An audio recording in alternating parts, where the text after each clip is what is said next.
हरियाणा के पूर्व गृह मंत्री अनिल विज ने कहा कि पूरे देश में हरियाणा पहला राज्य बन गया है जहां पर अब सभी फसलों को न्यूनतम समर्थन मूल्य पर खरीदा जाएगा। उन्होंने कहा कि यह बहुत ही बड़ी बात है क्योंकि वर्तमान सरकार किसान हितैषी है और राज्य सरकार ने साबित कर दिया है कि सरकार किसानों के लिए काम कर रही है। उन्होंने कहा कि सरकार ने अभियान भी माफ किया है और हरियाणा की राजनीति में यह बहुत ही बड़ा कदम है। हरियाणा पहला राज्य बन गया जहां पर सारी फसलों का MSP पर खरीदना बहुत बड़ी बात है। सरकार किसान हितैषी है और सरकार ने साबित कर दिया कि वो किसानों के लिए काम करती है और काम करने के लिए तैयार है। 133 करोड़ के कर्ज भी हरियाणा में माफ किया और MSP पे जो खरीदने की बात है वो भी किसानों की मांगे हैं। हाँ जी, वो मांगे अभियान भी माफ किया है, तो ये बहुत बड़ा कदम है हरियाणा की राजनीति। किसान नेता गुरनाम चौधरी के सरकार के डर जाने को लेकर दिए गए बयान के संबंध में पूछे गए सवाल के जवाब में अनिल विज ने कहा कि हर आदमी अपने अपने नजरिए से सोचता है। चौधरी ने मुख्यमंत्री नायब सिंह सैनी के फैसले का स्वागत किया है। ये भी बहुत बड़ी बात है क्योंकि वर्तमान सरकार किसान हितैषी है और किसानों के लिए फैसले उठाती है तथा पहले भी बहुत से कदम उठाए हुए हैं। देखिए, हर आदमी अपने अपने नज़रिए से सोचता है। उन्होंने नायब सैनिक के फैसले का स्वागत किया है, ये भी बहुत बड़ी बात है।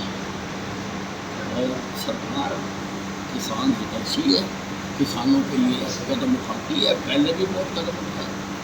हमने देखी है कांग्रेस की सरकार, भूपेंद्र हुड्डा जो अपने आप को किसान हितैषी कहते हैं, हमने 2-2 रुपए के मुआवजे बांटते देखा इनको, 2-2 रुपए के, और आज ये बातें करती है हमारी सरकार ने लाखों करोड़ों रुपए का मुआवजा।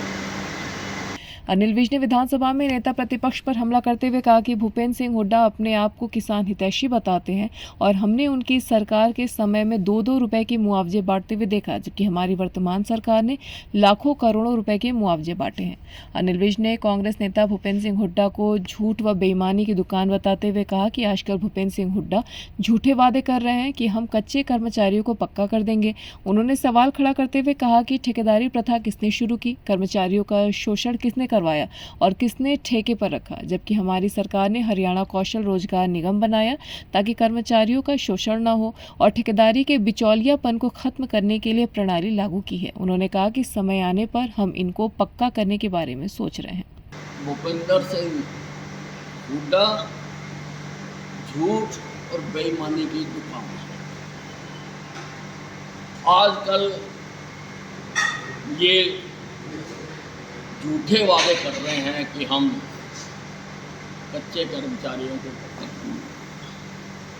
ठेकेदारी प्रथा किसने शुरू करी? एम्प्लॉइज का शोषण किसने करवाया? किसने ठेके पर रखा? हमने तो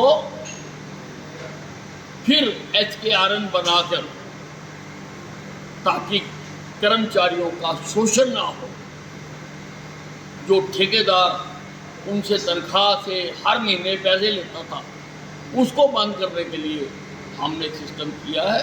और जब समय आएगा हम भी इनका पक्का करने के बारे में सोच रहे हैं। और ये भूपेंद्र सिंह हुड्डा खिलाड़ियों की बात करता है। ये एशियाड में जो खिलाड़ी मेडल जीत कर आए थे, इसने उनको इनाम नहीं दिए। उनके इनाम खेल मंत्री बनने के बाद मैंने दिए। ये तो ऐसे ही भाग गए थे। इनको क्या हक है बोलने का?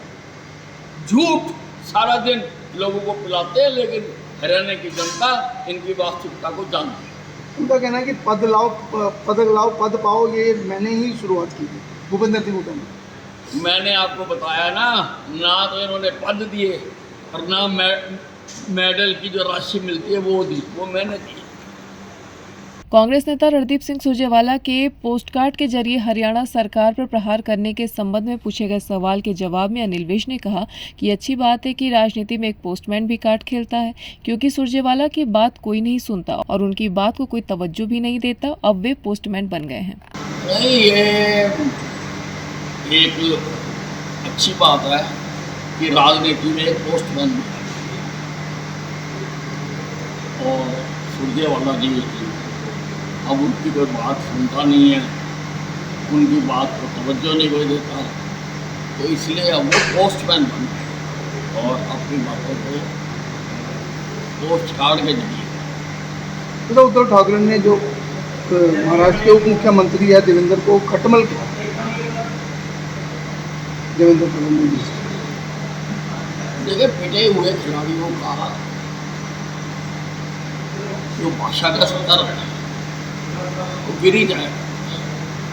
जब आदमी नीचे पड़ा होता है ना, तो उसकी जो भाषा पर संयम नहीं है, वही हाल उद्धव ठाकरे। ये राजनीति में पूरी तरह से पिट चुकी है, तो हाय तौबा करना तो इनकी मजबूरी। महाराष्ट्र के उप मुख्यमंत्री देवेंद्र फडणवीस को उद्धव ठाकरे द्वारा खटमल कहे जाने को लेकर पूछे गए सवाल के जवाब में विश ने कहा कि पिटे हुए खिलाड़ियों का भाषा का स्तर गिर जाता है, क्योंकि जब आदमी नीचे पड़ा होता है तो वह अपनी भाषा पर संयम नहीं रख सकता। वही हाल उद्धव ठाकरे का है। राजनीति में पूरी तरह से पिट चुके हैं और हाय तौबा इनकी मजबूरी है, क्योंकि ये पिटे हुए मोहरे हैं। जो आदमी पिट चुका है और नीचे पड़ा हुआ है, चिल्ला रहा है, उसका भाषा पर नियंत्रण नहीं रहता। ये पिटे हुए मोहरे। न्यूज़ डेस्क, एनवर लाइव।